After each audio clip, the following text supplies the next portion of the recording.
Please subscribe Tito Manny Vlog.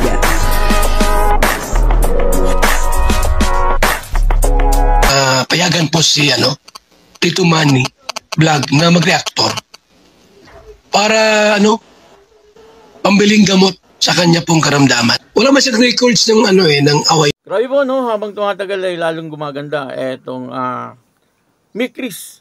At kitang-kita naman po natin na talagang bagay na bagay etong si Krista at saka si Kalingap Mikoy. Bagamat medyo maagwat yung edad ni Kalingap Mikoy dito kay Krista, ay parang habang tumatagal ay halos hindi po sila nagkakalayo sa kanilang itsura.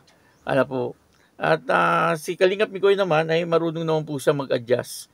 Kumbaga, siyempre, isa po ang nag-a-adjust dito kasi medyo mas maedad po siya kay Krista.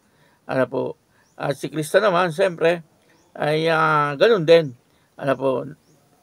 Kasi si Krista ay mature naman po ang pag-iisip niya. Kaya nasasakyan din niya yung mga ginagawa ni Kalingap Mikoy. Yan naman po ay sa teleserye lang. Pero sa totoong buhay, ay hindi po natin alam kung ano po yung katotohanan. Pero sa nakikita ko po, ay nagiging malapit sa isa't isa etong dalawa. Kumbaga, ay nagiging matalik na magkaibigan.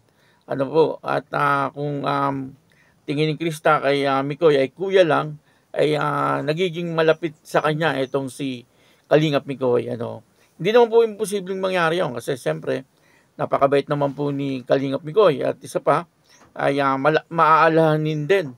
At isa sa hinahangaan siguro ni Krista kay Kalingap Mikoy, bagamat baguhan pa lang ito sa larangan ng pagbablog, pero nandoon po na marami na rin po siyang natutulungan.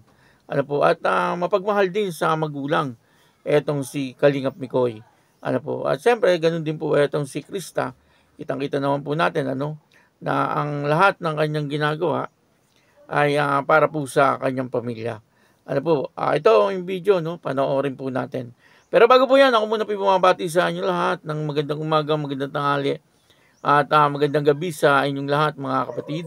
Saan man kayo ng panig ng mundo naroroon ngayon, ay mag-iingat kayo palagi at pagpalain po kayo ng ating Panginoon. Maraming salamat din po sa patuloy na tumatangkilik sa aking YouTube channel at nanonood sa aking video o reaction. Patuloy lang po natin suportahan sila Kuya Bal Santos Matubang, Kalingap Rab, Ate Edna Vlog, Jack Tapia at yung mga kasamahan ko pong reactor sa Kalingap.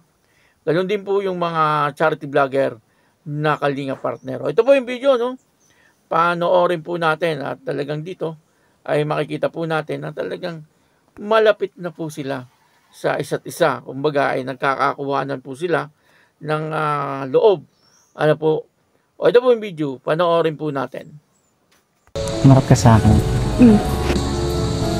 Masaya ka ba? Makilala mo ako. Oo, masaya naman. Siyempre, nakilala ko kayo. Sila kuya. And di naman ako nag-expect ng ganito. Nadarating ka. Narating kayo. Kayo nila kuya. Ayun. Diba? Kaya nga maghihintay ako sa'yo. Maghihintay na? Para naman bago sa'yo yun. Alam mo kung ano hihintayin ko, diba?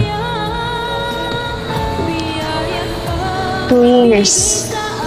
Alam mo, marami ka pang makikilala. Diba, Johnny? Ang tagal kayo nun. Tagal pa. Tsaka... Pero naiiba ka. Iba ka sa kanila. Di ko alam. Hindi natin alam. Ikaw yung nagpapasaya sa akin. Tandem nga, di ba?